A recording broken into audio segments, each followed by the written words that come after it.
So it is the closest election in U.S. history between Democrat current Vice President Kamala Harris and Republican former President Donald Trump. Less than 1% separates the two of them in the latest Real Clear polls that have come out. This is closer than what we've seen in the last 3 or 4 election cycles. In fact, if you have to see an election that is closer than this, you have to go all the way back 24 years to the year 2000 in the infamous Bush versus Gore election, which ultimately, of course, was decided in the Supreme Court. But let's try and make sense of this, because there are very real-world consequences for whoever becomes the next US president, not just domestically in the United States.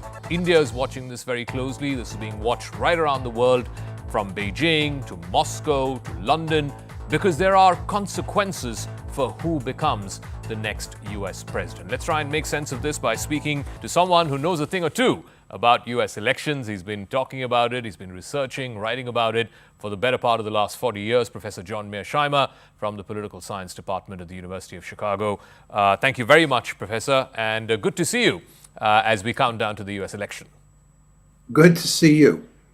All right, let's start with, if you could explain to our viewers sitting here in India, because there's a lot of interest, in the US election, who's going to win, who has the edge. First things first, why is this election so darn close? Well, you want to remember that the 2020 election was close, and the 2016 election was close as well. And I think that what you have here is a situation where the electorate is by and large split in half. And when you look at the 7 swing states that really matter, it's almost impossible to tell who's ahead in each of those 7 swing states. So predicting who's going to win this election is almost impossible. Do you reckon, because it's such a close race and it boils down to, like you said, about half a dozen swing states, what actually matters is who's got better organizing on the ground, who turns out the vote more, who mobilizes better on the day, and perhaps now because of early voting in the days leading up to? I think that matters, but it's not apparent that either side has an advantage in that front. I mean, both sides understand full well that in a remarkably close election like this, mobilizing your supporters and getting out the vote matters enormously. So both sides are hard at work on this front. I think both sides are doing everything possible to, eke out a victory here. There's no question about that. The problem, though, for Harris is she seems to be sort of flattening out at around 49%. And Trump, the lead between Trump and Harris, let's say around the time of the debate, which happened a little over a month ago, and right after that, Harris got a bump. She was leading by over 2%. Right now, it's less than 8%. She seems to not be the candidate who has momentum. Trump, on the other hand, seems to be the one who's got tailwind behind him. Would that be concerning if you're in the Harris campaign running up to Election Day, in the lead up to Election Day? Yes, I think so. But if Trump has a tailwind behind him, it's a tiny tailwind. It's not, as far as the polls are concerned, propelling him ahead of her in any meaningful way. I was looking at a New York Times poll that covered the 7 swing states, and they were in a dead tie in 4 of those states. And in 2 of the states, Trump had a tiny lead, which I think was statistically insignificant. And then in one other state, Harris had a statistically insignificant lead. So if Trump has a tailwind, it's not doing that much for him. I think if you're going to make the case for Trump, that Trump is likely to win this, has to be the argument that lots of people who do not respond to pollsters are Trump supporters who just are afraid to make it clear that they're Trump supporters. And furthermore, a lot of people who respond to pollsters and say they're undecided are really Trump supporters, but they're afraid to say that. And one has the sense, it's just a sense, that there are a good number of people out there who are Trump supporters who the polls are not capturing. And many people believe that this is what happened in 2016 and what happened in 2020. You want to remember, in both of those cases going into the election, it looked like Trump was in much worse shape than turned out to be the case after people went to the polling booth. And this is the argument that it's hard to say publicly in certain states and in certain quarters that you're a Trump supporter, even though once you get in the polling booth, you'll pull the lever for him. So I had Professor Lichtman on the show earlier this week from the American University. He's, of course, the man with the famous keys. He had an interesting take on this, the undercounting of the Trump vote. He said that was true in 2016 because a lot of people did not want to be seen as, voting for Trump. He was an unknown commodity at that time. But he says it's less true of the 2020 election and more certainly of the 2024 election. He also had an interesting theory. He says, just like the Republican vote was undercounted in 2016, he reckons the Democratic vote is going to be undercounted in 2024. And he says primarily that is women who are not speaking to pollsters, or women who are motivated enough because of the abortion issue, who are coming out and voting against Trump, who may have normally voted Republican, but are not voting for Trump this time because of that issue. Well, there's no question that there is a male-female divide here, and men tend to be much more supportive of Trump, and women tend to be much more supportive of Harris. There's no question that is true. But the issue here is whether the polls are missing that, and on election day, we're going to see results that don't mesh with what we see in the polls now regarding men and women. And I don't think that's the case. I think the polls are pretty much capturing the female-male divide at this point in time. The point I was making had to do with Trump supporters. I do believe that there are a good number of people out there who I interact with who are going to vote for Trump, but do not say that to me because in the circles I move in, saying that you're a Trump supporter is not a smart thing to do. It's not politically correct. How do you square that with, again, conventional wisdom that much of Trump's base or his supporters are non-college educated white voters? Well, that's just clearly true. But Trump has lots of other constituencies that support him. For example, if you make a lot of money and you're not interested in paying taxes, you're going to vote for Trump. Furthermore, if you're deeply opposed to abortion, even if you're wealthy, you're still going to vote for Trump. There are just a lot of different issues at play here. Think about Arab Americans and the consequences of what's going on in Gaza. And here we're talking about the Gaza genocide. In the year 2020, Biden got, 80+% of the Arab American vote.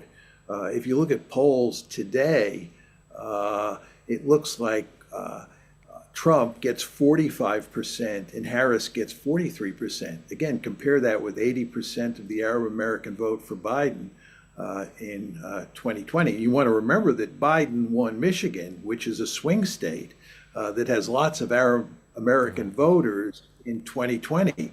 And he may lose, or she may lose, Harris may lose, and Trump may win in Michigan because of that Arab American vote. I do want to talk about the immigrant vote or the minority vote.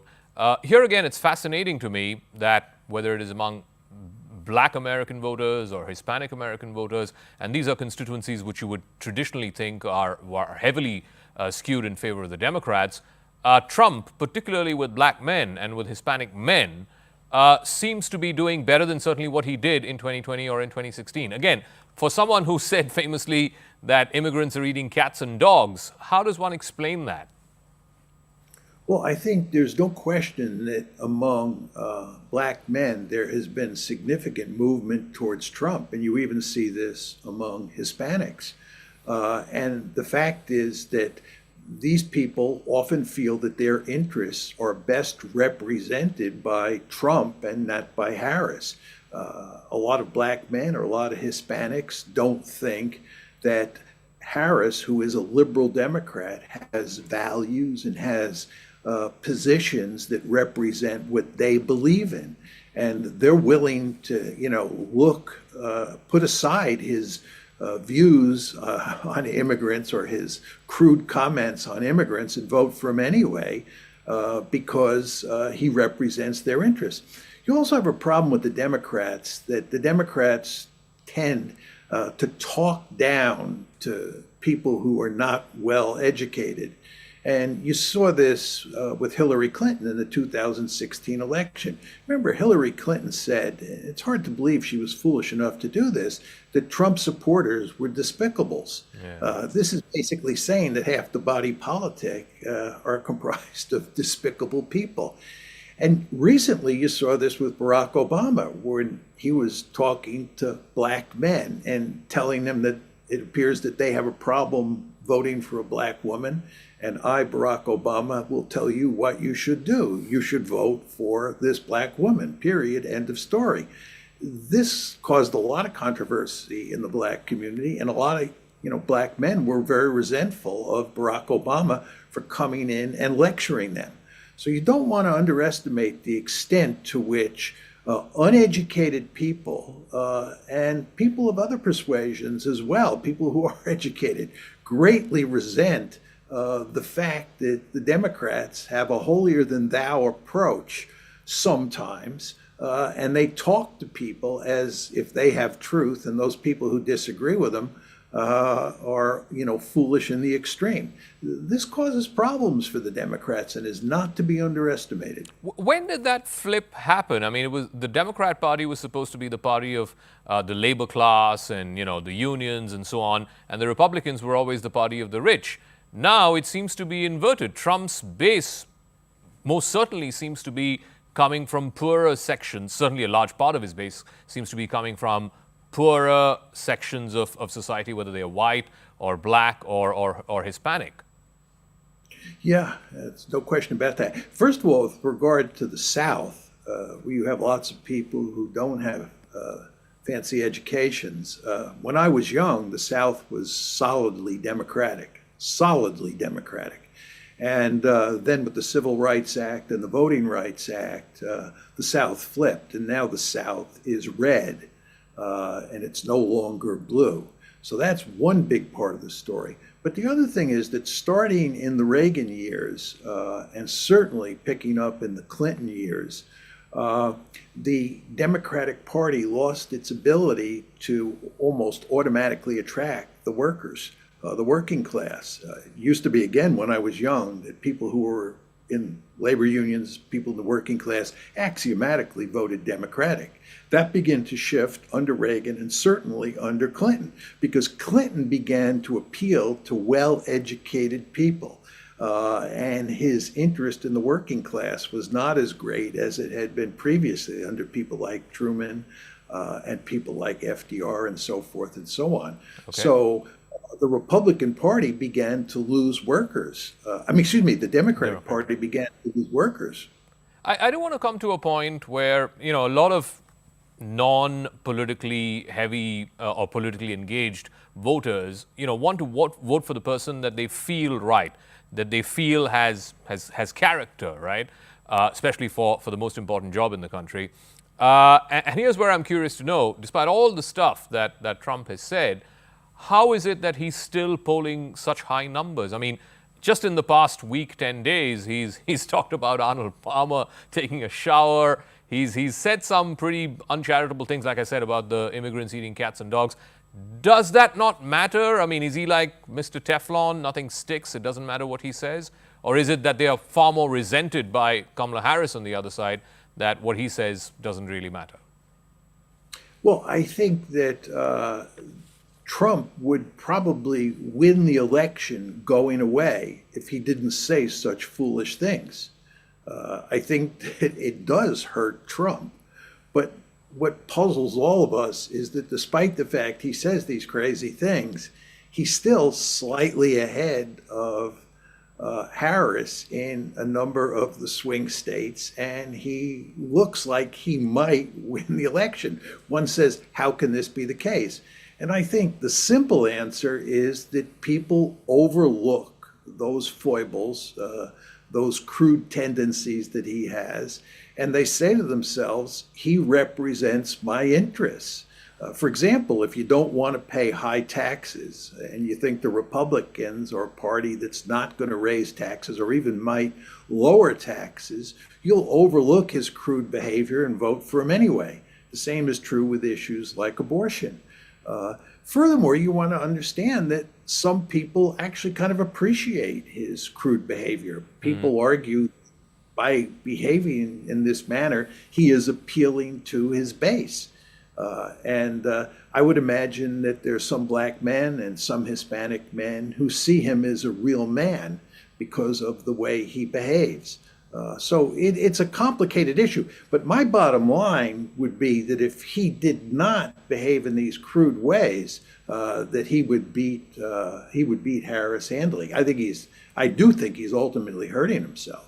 So let me come to what the implications or the down the line fallout would be if Trump becomes president or Harris becomes president. Let's start with India. I know there is a sort of bipartisan consensus on the Hill when it comes to India, but surely administrations and the personality of the occupant of the White House makes a difference. Who do you reckon would be viewed more favorably from New Delhi's point of view between Trump and Harris? I think probably it would be Trump, because I think ideologically the Modi government is more in sync with Trump than with Harris. But I think regardless of who gets elected in the United States, it will have little effect on U.S.-Indian relations. I don't see any evidence that the two candidates are interested in pursuing foreign policies that would lead them to have different approaches for dealing with New Delhi. Is it concerning what we've seen in the last few weeks and months about this Khalistani stuff? What we saw between India and Canada, of course, has really gone down the tube, that relationship, that bilateral relationship. Even with the United States, this one case that has happened in New York, the opening of the charges and so on. Do you see that sort of casting a shadow on the overall relationship? A tiny shadow. I mean, the fact is the United States has a deep-seated interest in making sure that it has good relations with India. I mean, India is in a very nice position from its own point of view, that it's not too close to the United States, but it's reasonably close. And that means the United States has to work hard to make sure that India stays as close as possible to the United States. So the Americans will go to great lengths not to alienate the Indians. It's a similar situation to the Saudis. The United States sometimes gets very angry at the Saudis and wants to play hardball with the Saudis, but it really can't because it has a deep-seated interest in having close relations with Saudi Arabia. And the same thing is true with India. When we look at China, when we look at Russia, and we look at U.S.-China and U.S.-Russia relations, we have powerful incentives to have good relations with India, regardless of who's the president. So to that extent, the meetings this week in Kazan, in Russia, the BRICS summit, Prime Minister Modi has met with the Russian president, the Iranian president, also this big meeting with the Chinese president, especially after an agreement was announced on the border between India and China earlier this week, that they will now revert to the status quo as it existed in 2020, that border clash for the last 4 years. There is now seemingly a bit of respite there. Again, how would this be seen in Washington? Well, this just tells Washington that it has to go to great lengths to make sure that it maintains close relations with the Modi government, and the Modi government doesn't get too close to Putin. As you surely understand, and as all Indians surely understand, the United States is very nervous about India's relationship with Russia, and even nervous about India getting too close to China. And in that case, the United States has a vested interest in going to great lengths to woo India towards Washington as much as possible. But the Modi government, and I believe any Indian government, is sophisticated enough to understand you don't want to get too close to Washington any more than you want to get too close to Moscow or to Beijing. All right, Professor John Mearsheimer. Final question. I mean, I don't know if you're a betting man, but if you are, who would your bet be on Harris or on Trump? If I had to bet, I would bet on Trump. Okay. My guess is, and it's just a guess, that Harris will win the popular vote, but in the 7 swing states that really matter, Trump will eke out a narrow victory. As I said before, I think it's likely that there are a number of people who are Trump supporters who are not saying so. And I think they'll vote for him when the time comes, and that will put him over the top. But my guess would be not by much. All right. Professor John Mearsheimer, it's always a pleasure speaking with you, sir. Thank you very much for joining us here on CNN News 18. You're more than welcome.